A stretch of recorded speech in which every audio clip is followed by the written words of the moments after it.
The Trump presidency falters. Biden poses as a peacemaker. 2 days after the violence that mourned the Capitol and rocked America, the Trump presidency was on the verge of implosion on Friday, with the next president Joe Biden donning the rallying clothes.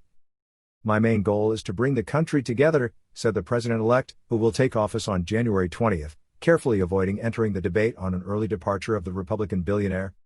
Recluse in the White House, let loose by a number of Republican tenors, each hour a little more alone, Donald Trump announced, with a laconic tweet, that he would not attend, contrary to tradition, the ceremony of investiture of his successor. "That's a good thing," Biden replied, speaking with reporters from his hometown of Wilmington, stressing that Vice President Mike Pence would be welcome, however. For her part, Democratic leader in the United States Congress Nancy Pelosi said she spoke with the United States military to ensure that Donald Trump, an unbalanced president, cannot use nuclear codes. The Capitol's flags were half-masted after the death of a policeman who was injured in clashes with pro-Trump, bringing the total death toll from Wednesday's violence to 5.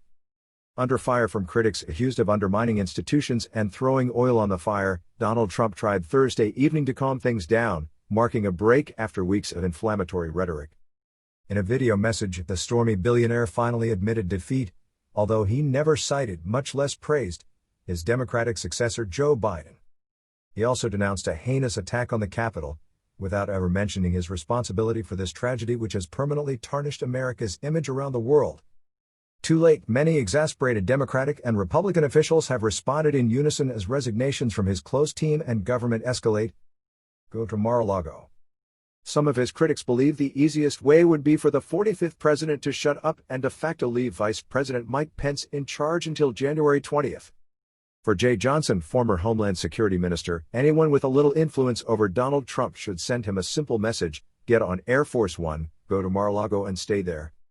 The less it will do over the last 12 days, the better it will be, Republican Senator Ben Sasse echoed on NPR radio.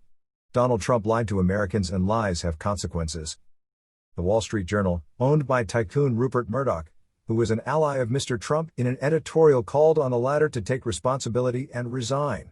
"It's best for everyone, including himself, if he goes away quietly," Democratic leaders urged Mike Pence to declare, with a government majority, that Donald Trump was unfit to perform his duties, based on the 25th Amendment to the Constitution.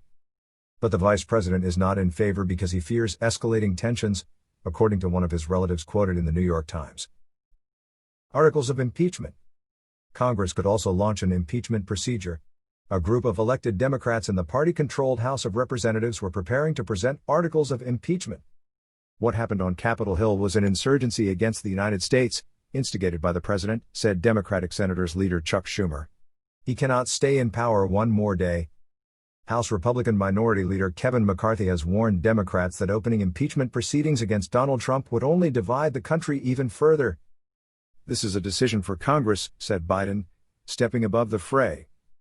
"The images taken from inside the majestic building will make history: elected officials wearing gas masks, plainclothes police officers with guns in hand, demonstrators in the offices of parliamentarians." Heavily criticized for his lack of anticipation, Capitol Police Chief Stephen Sund has tendered his resignation. Justice has started the hunt for those responsible.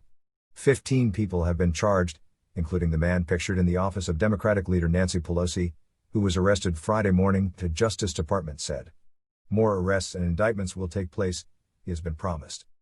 2 members of the government, the Ministers of Education, Betsy DeVos, and Transport, Elaine